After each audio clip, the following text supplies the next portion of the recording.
automatic information system. Ano? Automatic information system. Yeah, makikita mo dito, merong target, makikita mo target. Andyan yung range niya, bearing, name, MMSI. Tapos ito yung update natin yung voyage static data ng barko. Voyage static data, ibig sabihin, every voyage may iba. Navigation status, underway tayo. Destination, ES, Espanya, CAD, Cadiz.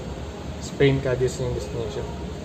Diyan yung ETA natin, month, date, hours in UTC.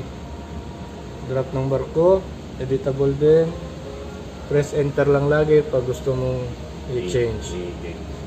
Press enter, tapos yan na.